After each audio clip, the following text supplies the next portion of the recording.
오늘의 육아 헤드라인입니다. 올해 1월 출생아 수가 같은 달 기준으로 또다시 역대 최소 기록을 갈아치웠습니다. 많은 미혼 여성이 결혼을 부정적으로 바라보면서도 여건상 어쩔 수 없이 선택한다는 조사 결과가 나왔습니다. 심각한 저출산으로 인구 감소 속도가 당초 예상보다 더 빨라진다는 정부 공식 추계가 나왔습니다. 당장 올해부터 사망자가 출생아보다 많아지고 10년 뒤인 2029년부터는 인구가 줄어들 전망입니다. 이상 오늘의 육아 헤드라인이었습니다. 지난해 법이 바뀌어서 6살이 안 된 아이들이 전세버스에 타려면 영유아 카시트가 다 있어야 하는데요. 반면 어린이 통학버스는 안전벨트만 매면 되도록 돼 있습니다. 영유아 카시트 설치 문제로 어린이집 현장 학습이 줄줄이 취소되고 있다고 합니다. 안전을 위한 법과 현실이 충돌하는 상황에서 대책 마련이 필요해 보입니다. 육아 포커스 첫 소식부터 함께 하시죠. 올해 1월 출생아 수가 같은 달 기준으로 또다시 역대 최소 기록을 갈아치웠습니다. 통계청이 발표한 1월 인구 동향을 보면 1월 출생아는 3만 300명으로 지난해 1월보다 6.2% 줄며 역대 1월 가운데 가장 적었습니다. 출생아 수 최소치 경신은 34개월째 이어지고 있습니다. 1월 혼인 건수는 2만 1,300건으로 1년 전보다 12.7% 감소했습니다. 결혼 연령대 인구가 줄어든 영향 등으로 분석되는데 역시 1981년 통계 작성 시작 이후 1월로는 역대 최소입니다.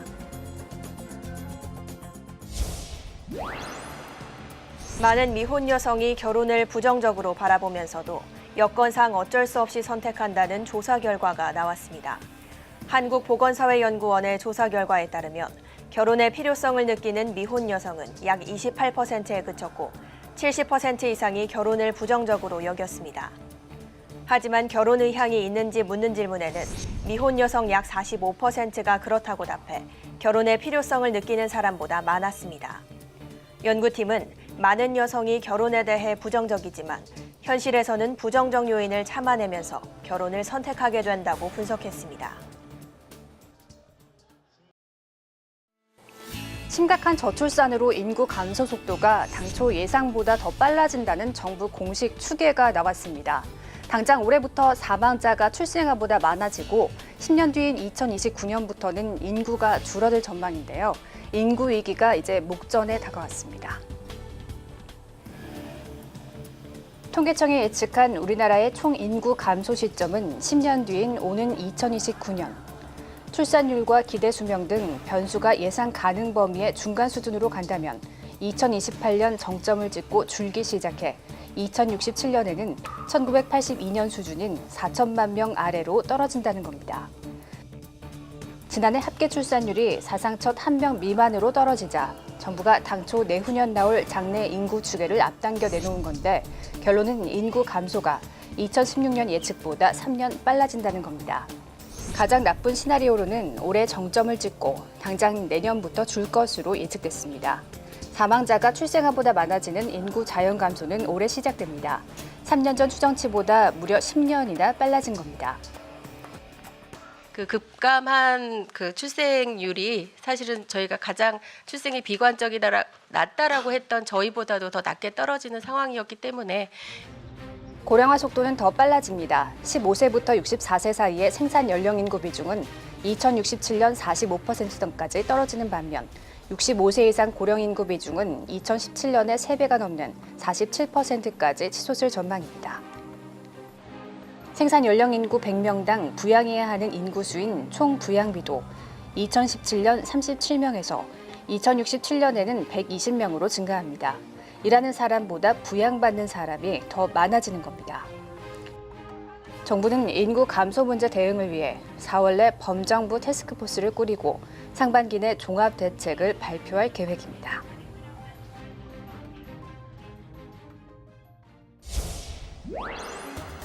지난해 학업 성취도 평가 결과 중고생 10명 중 1명이 수학 포기자였습니다.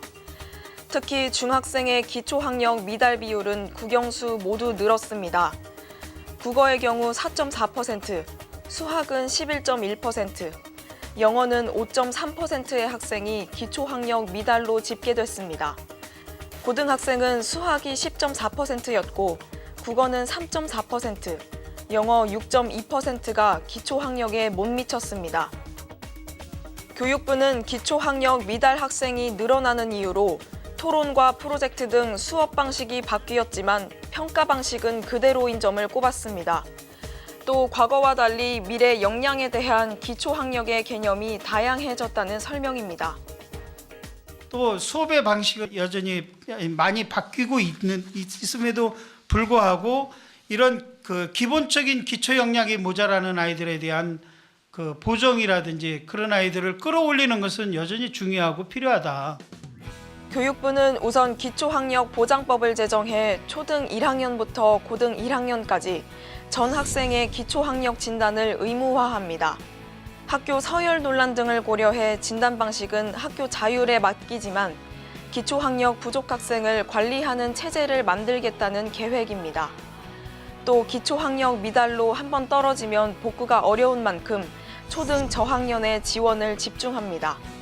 보충학습 지도를 위해 보조 인력을 확대 배치하고 교원 연수를 늘리는 한편 학급당 학생 수를 줄이는 방안도 내년부터 시범 운영에 나설 계획입니다. 오는 7월부터 유치원과 초중고등학교 교실에 공기 정화 설비와 미세먼지 측정 기기가 설치됩니다. 내년 4월부터는 버스와 지하철 등 대중교통의 공기질 측정이 의무화됩니다. 정부는 국무회의를 열고 미세먼지 관련 법안 5건의 재개정을 심의 의결했습니다. 먼저 오는 7월 시행되는 학교보건법 개정안에 따라 유치원과 초중고교 교실에는 공기 정화 설비와 미세먼지 측정기기를 의무적으로 설치해야 합니다. 학교장이 교실의 공기질을 점검할 때는 학교 운영위원회 위원이나 학부모의 참관이 허용되고 공기질 위생점검은 반기별로 1회 이상 하도록 했습니다. 실내 공기질 관리법 개정안은 내년 4월부터 시행되는데 어린이와 임산부, 노인 등 미세먼지 취약계층이 자주 이용하는 다중이용시설에 더욱 엄격한 공기질 유지 기준이 적용됩니다. 시 도지사가 오염도 검사 결과 유지 기준을 초과한 시설의 정보를 공개하도록 하는 내용도 담겼습니다. 시외버스와 철도 차량 등 대중교통은 주기적으로 실내 공기질 측정을 해야 하고 2021년부터는 지하 역산에 공기질 측정기기 설치도 의무화됩니다. 친환경차 보급을 촉진하기 위한 자동차 판매사의 저공해차 보급 목표제와 정부, 지자체, 공공기관의 의무 구매, 임차제를 수도권에서 전국으로 확대하는 내용의 대기환경보전법 개정안도 의결됐습니다. 이 밖에도 수도권 지역에서만 시행하던 대기관리 권역제도가 대기오염이 심한 지역으로 확대되고 가정용 보일러는 환경부 시행령에 따른 인증을 받은 제품만 판매와 사용이 가능해질 전망입니다.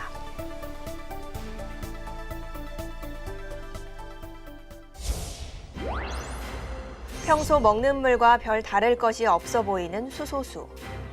평균적으로 먹는 물 99.99%에 수소 0.00015%를 첨가한 것인데 판매업체들은 이 물이 활성산소를 제거해주고 아토피 등 질병 예방과 치료에 도움을 준다고 선전해왔습니다. 최근에는 미세먼지 제거와 노폐물 배출에 도움을 준다는 광고까지 더해졌습니다. 광고만 보면 만병통치약 같지만 전문가들의 분석 결과 사실과 달랐습니다. 수소수가 사람을 대상으로 각종 질병의 예방과 치료 효과가 있다는 임상적 근거가 부족하기 때문에 그 사용을 적극적으로 권장할 수 없습니다. 식품의약품안전처는 이를 토대로 수소수를 허위 과대 광고한 13개 제품, 24개 판매 업체를 적발했습니다. 허위 과대 광고로 적발된 것은 대부분 수소수가 유해 활성산소나 미세먼지 제거 등 미검증 효과를 써놓은 것이 대부분이었습니다. 또 다이어트 효과 등 건강기능식품으로 오해하게 써놓은 경우가 11%, 아토피 등 질병 치료 효과가 있는 것처럼 광고한 것도 있었습니다. 하지만 수소수는 그냥 물일 뿐 약품도 건강기능식품도 아닙니다. 식약처는 이런 광고에 현혹돼 비싼 값에 수소수를 사는 일이 없도록 주의를 당부했습니다. 워킹맘에게 휴일 근무를 강요하고 이를 따르지 않자 계약을 해지한 것은 부당해고라는 법원 판단이 나왔습니다. 일과 가정의 양립을 위해 노력하지 않은 회사에 책임을 물어 채용 거부의 부당성을 지적한 첫 판결입니다. 6살과 1살 난 두 아이를 키우는 워킹맘 A씨는 2017년 고속도로 영업소에 수습으로 뽑혔습니다. 그러나 수습 기간이 끝난 석 달 뒤 정식 채용이 거부됐습니다.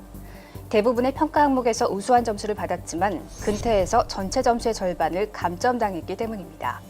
이유는 있었습니다. A씨는 어린아이가 있어 석가탄신일 등 공휴일에 출근하지 못했고 아침 7시까지 출근해야 하는 초반 근무도 나갈 수 없었습니다. A씨는 초반 근무 때 아이를 등원시키기 위해 외출을 시켜달라고 요청했지만 회사는 공휴일 결근을 문제 삼아 이마저도 허용하지 않았습니다. A씨는 중앙노동위원회에 구제 신청을 냈고 부당해고라는 결론을 얻었습니다. 회사가 낸 소송에서 법원도 A씨의 손을 들어줬습니다. 서울행정법원은 휴일 육아 방안을 마련할 시간이 촉박했던 A씨에게 공휴일 근무를 지시하는 것은 사실상 출근과 양육 중 하나를 선택하도록 강제하는 것이라고 지적했습니다. A씨가 근무를 거부하는 사유를 회사가 충분히 검토하고 배려하지 않았다는 겁니다. 법원은 이어 A씨의 채용을 거부한 것은 사회통념상 타당하지 않아 무효라고 판단했습니다. 회사가 부모의 자녀 양육권을 제대로 배려하지 않은 책임을 물어 채용 거부의 부당성을 지적한 판결은 이번이 처음으로 상급심 판단에 관심이 쏠리고 있습니다.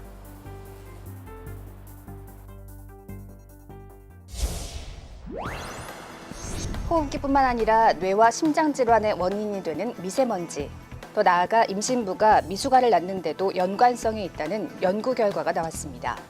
한 대학병원과 국립암센터 공동연구팀이 2010년과 2013년 사이 174만여 건의 출생 기록을 분석한 결과 미세먼지 농도가 높은 지역의 임신부가 미숙아를 낳을 위험이 그렇지 않은 지역의 여성보다 1.57배가량 높은 것으로 드러났습니다. 연평균 미세먼지 농도가 70 마이크로그램보다 높은 지역에 거주하는 임신부는 미숙아 출산율이 7.4%에 달했습니다. 평균 농도가 70 마이크로그램 이하인 지역의 임신부는 미숙아 출산율이 4.7%로 상대적으로 낮았습니다. 미세먼지가 산모의 내분비계나 아니면 태반 내의 산소 농도 등에 영향을 미치면서 미숙아 출산 등에 영향을 주는 것으로 추정하고 있습니다.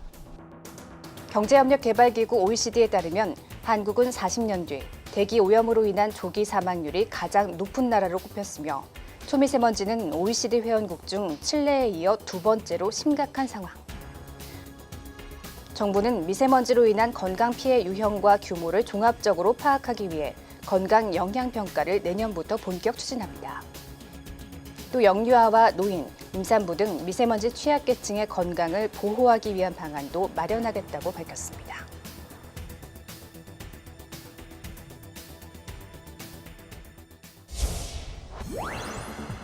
정부의 국정과제 중 하나인 공공부문 여성 대표성 제고가 지난 한 해 동안 대부분 목표치를 달성했습니다.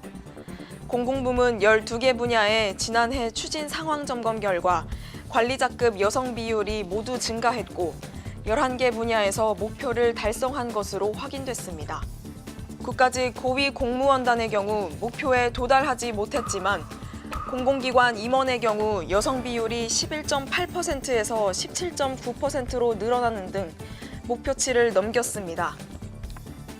하지만 늘어난 인원의 다수는 기관장이 아닌 비상임이사여서 한계는 여전합니다.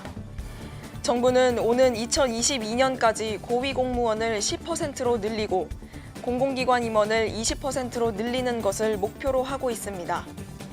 그러나 공공기관의 의사결정 구조에서 제 목소리를 낼 수 있는 여성 관리자를 단시간에 늘리는 일은 여전히 쉽지 않습니다. 여성 관리자로 발탁할 만한 인재가 한정적인 것이 근본적인 문제입니다. 대부분의 공공기관에서 차장이라든지 부장이라도 몇 명 정도 올라와 있고 그렇게 인재풀이 많이 없다는 게 좀 저희들이 그런 부분을 해가지고 해결해야 될 과제라고 생각이 됩니다. 특히 3급 이상의 고위 공무원단은 여전히 여성의 비율이 6.7%에 불과해 좀 더 세밀한 대책이 필요하다는 지적입니다.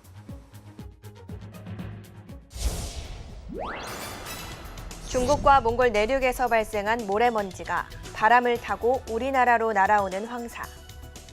꽃샘 추위가 끝나면 국내 상공의 미세먼지에 황사가 더해진 뿌연 하늘을 자주 보게 됩니다. 여기에다 꽃가루까지 유행하게 되면서 봄철 눈병 환자도 늘어나기 시작합니다. 특히 주의해야 할 질환은 알레르기성 결막염과 유행성 각결막염. 두 질환은 눈의 흰자를 둘러싸고 있는 결막과 각막에 알레르기 유발 물질이 접촉하면서 발생하는데 원인은 꽃가루, 황사와 같은 계절적 요인과 더불어 곰팡이와 화장품 등 일상적 요인까지 다양합니다. 알레르기성 결막염 환자는 4월 급증해 9월까지 꾸준히 나타납니다. 계절적인 영향이 좀 크고요. 주로 부종이나 약간 하얀 진물 같은 눈곱, 그다음에 뭐 충혈은 동시에 오를 수 있고요. 가려움증 같은 것들을 동반을 하게 되고요. 약 일주일의 잠복기를 거쳐 발병하고 전염성도 있는 유행성 각결막염은 봄부터 증가하기 시작해 물놀이를 하는 여름철의 절정에 달합니다. 갑작스러운 양쪽 눈의 충혈과 누런 콧물 같은 진물이 나올 수 있고요. 심한 경우에는 이제 시력 떨어지는 경우까지 올 수 있고. 눈병을 예방하기 위해선 안경을 착용하거나 외출 후 인공 눈물 등으로 눈을 세척해주는 게 도움이 됩니다. 또한 평소 손 씻기 습관을 들이고 비누와 수건 따로 쓰기 등 개인 위생을 철저히 하는 게 좋습니다.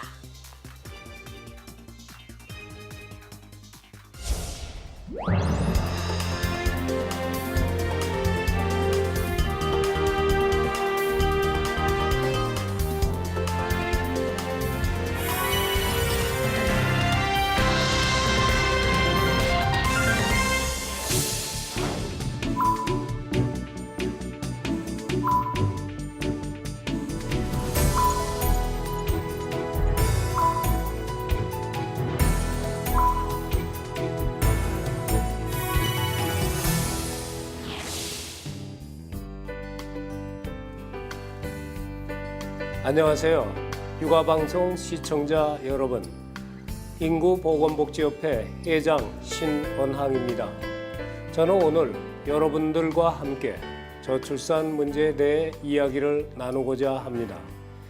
요즘 저출산이라는 주제가 신문이나 방송에서 거의 매일 다루어지고 있습니다. 전문가들은 2017년을 인구 절벽의 원년이라고까지 주장하고 있습니다. 마치 급작스럽게 절벽으로 떨어지는 것 같이 인구가 준다는 뜻입니다. 맞습니다. 지금 우리는 저출산 시대에 살고 있습니다. 2015년도 우리나라 학계 출산율은 1.24명으로 OECD 국가 중 최하위입니다. 그런데 이마저도 2016년에는 1.2명 이하로 떨어져 역대 최저 수준을 기록할 것으로 보입니다. 전문가들은 향후 5년간이 인구 문제 해결을 위한 골든타임이라고 말합니다. 2015년 보건복지부의 조사에 의하면 국민 10명 중 9명이 저출산 현상이 심각하다고 답변했습니다.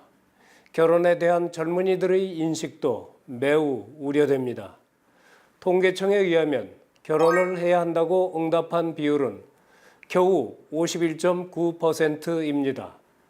2010년도 64.7%, 2014년도 56.8%와 비교하면 너무나 크게 낮아지고 있습니다. 저출산이 심각하다고는 하면서도 결혼을 하거나 아이를 갖는 것은 기피하는 모순된 인식을 반영하는 것입니다. 결혼을 기피하거나 아이를 갖기를 꺼리는 것은 고용 불안정, 일, 가정 양립의 어려움 등 여러 가지 요소들이 복합적으로 작용하고 있어 해결책을 찾기가 매우 어렵습니다. 청년들은 취업에 대한 불안감으로 연애, 결혼, 출산을 포기하고 있으며 결혼한 여성들도 출산을 부담과 비용으로 인식하는 것입니다. 이러한 저출산 현상은 경제, 사회, 문화 등 모든 분야에 부정적인 영향을 미쳐 우리 사회의 지속가능한 발전을 어렵게 합니다. 저출산 문제 해결을 위해서는 젊은 세대가 고용 불안으로 인해 느끼는 결혼과 출산에 대한 부담을 덜어 주어야 합니다. 일하고 싶은 청년들이 일할 수 있도록 정부, 기업 및 전문가들이 고민하고 머리를 모아야 합니다. 여성들이 승진과 경력 단절을 걱정해 자녀를 낳고 기르는 것을 꺼리지 않는 기업 문화를 만들어 나가야 합니다. 남성들도 제도적으로 보장된 육아휴직 제도를 마음 편하게 사용할 수 있게끔 동료 및 상사들이 배려해 주어야 합니다. 남성의 육아 참여는 가족 내에서 아빠의 역할을 중요하게 해줍니다. 아울러 양성이 평등한 사회를 만드는 데 기여할 것입니다. 언제부터인가 육아는 부담, 전쟁, 지옥이라고 표현합니다. 그러나 과연 육아를 고통으로만 단정 지을 수 있을까요? 그렇다면 우리 부모님들이 왜 우리에게 결혼을 하고 자녀를 낳으라고 권하는 걸까요? 저는 삶을 산에 오르는 것에 비유하곤 합니다. 다리가 아프고 심장이 터질 것과 같은 고통을 참으면서 왜 산에 오를까요? 신비한 자연의 조화에 감탄하면서 모든 고통이 눈 녹듯이 사라지는 것과 같은 기쁨을 느끼기 때문입니다. 자녀를 기르는 것도 이와 같다고 생각합니다. 출산과 육아가 힘들지만 키우다 보면 둘째, 셋째를 낳고 싶게 되는 건 출산과 육아의 어려움과는 비교할 수 없는 자녀가 주는 행복감 때문이 아닐까요? 저출산 문제는 단시간 내에 해결할 수는 없지만 정부, 기업, 가정이 합심하여 노력할 때 자녀의 양육이 소중하고 행복의 원천이라는 의식을 갖게 될 것입니다. 우리 협회는 결혼과 출산을 생각하면 부담이 아닌 기쁨이라는 따뜻한 감성이 살아날 수 있도록 우리가 할 수 있는 작은 것부터 실천하여 국민과 함께하는 기관이 되도록 노력하겠습니다. 감사합니다.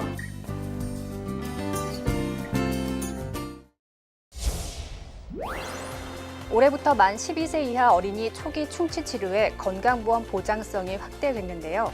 생일 기준 만 13세가 되기 전까지의 어린이로 유치가 아닌 연구치에 발생한 충치 치료비가 대폭 줄어들었다고 하니 참고하시기 바랍니다. 육아포커스 마칩니다. 시청해주신 여러분 고맙습니다.